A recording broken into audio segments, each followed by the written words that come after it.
सभी को जय मसीह की। आप सभी का स्वागत है एल एलियन बाइबल की शिक्षा में। आज हम विश्वासियों के विषय में जानेंगे।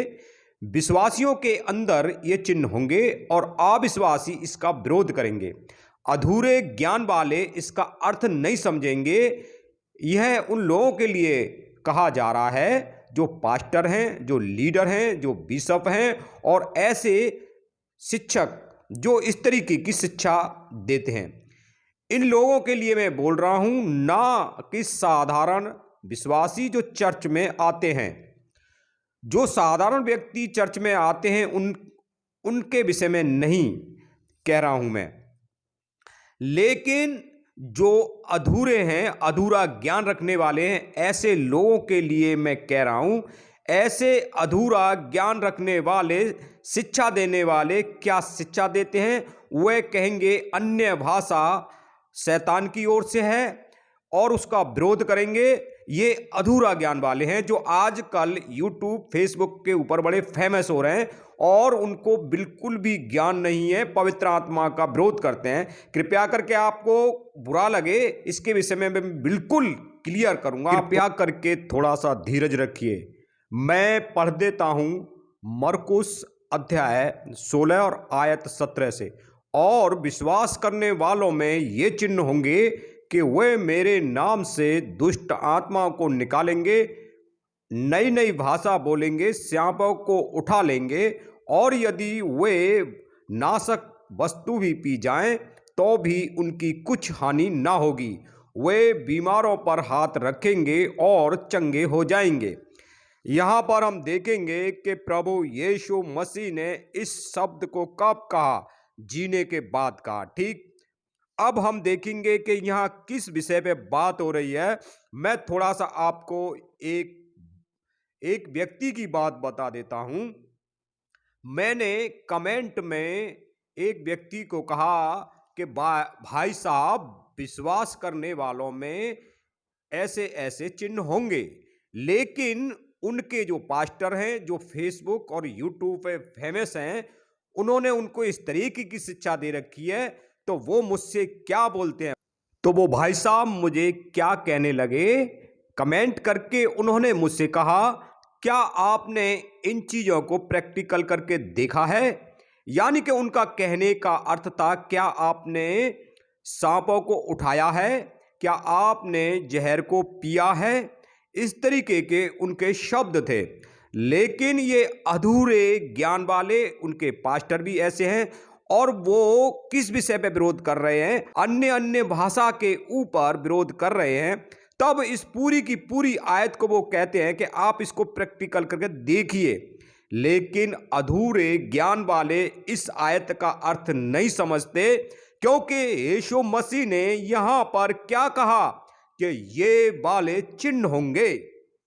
अब हम देखते हैं, पहले हम विश्वासियों के उन चिन्हों को देखते हैं। प्रभु यीशु मसीह यहां पर बता रहे थे कि जो विश्वास करते हैं उनके अंदर अन्य भाषा बोलने का वरदान होगा और विश्वास का भी एक वरदान होगा और चंगाई का भी एक वरदान होगा। जब पवित्र आत्मा आया और उनको वरदान दिए, तब ये बात पूरी होती है। इन अधूरे ज्ञान वाले जो लोग हैं, जो फेसबुक, यूट्यूब के ऊपर अन्य भाषा के ऊपर विरोध कर रहे हैं, ये पवित्र आत्मा का दान है। उसको अपनी मर्जी से गिलोसा क्या है? गिलोसा कुछ नहीं है बाइबल में। गिलोसा जो है एक औरत का नाम है या किसी व्यक्ति का नाम है। जिब्रीस क्या है? जिब्रीस जो है वो एक सीखने वाली भाषा है। इंग्लिश की जिब्रीस या हिंदी की जिब्रीस, अन्य भाषा की जिब्रीस। इस तरीके से लोगों को कंफ्यूज कर रहे हैं ये लोग। इन्होंने इस आयत को 17-18 को सही तरीके से नहीं समझाया कि भाई साहब ये वरदान है, आप सावधान रहिए कि यदि कोई इस तरीके की बातें करता है तो वो विरोध करता है। प्रभु यीशु मसीह ने चिन्ह बताए थे और ये चिन्ह कब पूरे हुए? जब पवित्र आत्मा का दान मिला, लोगों को वरदान मिले, जब पूरे हुए। यहां पे क्या वरदान मिले थे? विश्वास का वरदान मिला था, दुष्ट आत्माओं को भगाने का वरदान मिला था, नई नई भाषा बोलने का वरदान मिला था प्रभु यीशु मसीह ने ये चिन्ह बताए थे कि जो विश्वासी होंगे उनके पास ये चिन्ह होंगे।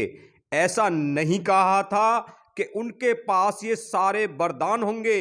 नहीं, किसी के पास अन्य भाषा बोलने का वरदान नहीं है तो इसका मतलब ये नहीं है कि वो विश्वासी नहीं है। हो सकता है उनको ज्ञान का वचन सिखाने का वरदान हो, उन्हें प्रचार करने का वरदान हो, उन्हें चंगाई करने का वरदान हो, उन्हें भविष्यवाणी करने का वरदान हो, उनका विश्वास का वरदान हो, दुष्ट आत्मा को निकालने का वरदान हो, सांप को उठाने का वरदान हो और जहर पी जाएं इसका वरदान हो। यहां पर यीशु मसीह जो थे वो वरदानों के विषय में बात कर रहे थे। आप समझ गए होंगे, ना कि ऐसे कह रहे थे कि ऐसे ऐसे सारे काम होंगे। नहीं, प्रभु यीशु ने कहा कि विश्वास करने वालों के अंदर ये वाले चिन्ह होंगे। जैसे का प्रभु ने कहा कि पेड़ अपने फल के द्वारा पहचाना जाएगा। मेरा इससे बिल्कुल भी ये नहीं है कि जिनको अन्य भाषा नहीं मिली है तो उनको प्रचार करने का मिला है, लेकिन जो ये कहें, यदि कोई इस तरीके की बातें करते हैं कि अन्य भाषा जो है वो शैतान की ओर से है और जो गिरते हैं वो शैतान की ओर से हैं, ये बिल्कुल भी अधूरे हैं। कभी भी इन्होंने बाइबल कॉलेज से शिक्षा नहीं ली है, उनकी खुद की शिक्षा भी कमज़ोर है। कृपया करके मैं ये नहीं कह रहा हूँ कि ये बुरे हैं, लेकिन इनको इसके स्वाद का पता नहीं है। और मैं ये भी नहीं कह रहा हूँ कि आपको अन्य भाषा बोलना ज़रूरी है।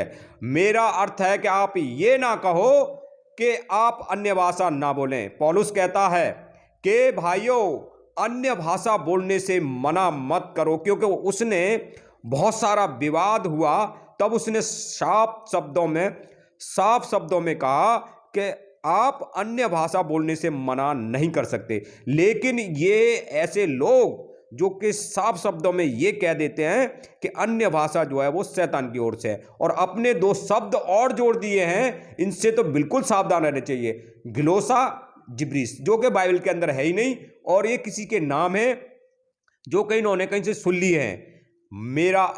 मेरा कहने का अर्थ ये ही है कि इसका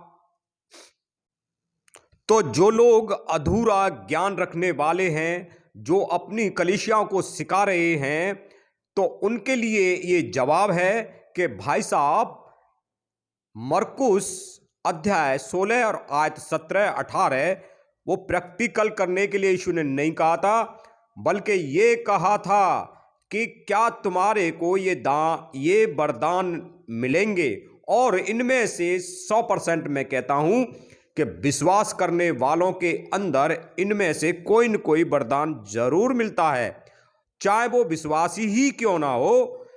यदि वास्तव में अगर वो विश्वासी है तो वो दुआ करेंगे तो लोग चंगे हो जाएंगे, दुआ करेंगे तो दुष्ट आत्माएं निकलेंगी, या अन्य भाषा बोलेंगे, या भविष्यवाणी करेंगे, और या यीशु मसीह पर जो स्वयं विश्वास करते हैं कि हमारा उद्धार हो गया है, इस तरीके का उनके अंदर जो विश्वास है कि हाँ, प्रभु यीशु मसीह मेरा उद्धार करता है, इस तरीके के विश्वास के लिए प्रभु यीशु मसीह बोल रहे थे कि उनके अंदर ऐसे ऐसे चिन्ह होंगे, यानी कि पेड़ अपने फल से पहचाना जाएगा। जय मसीह की।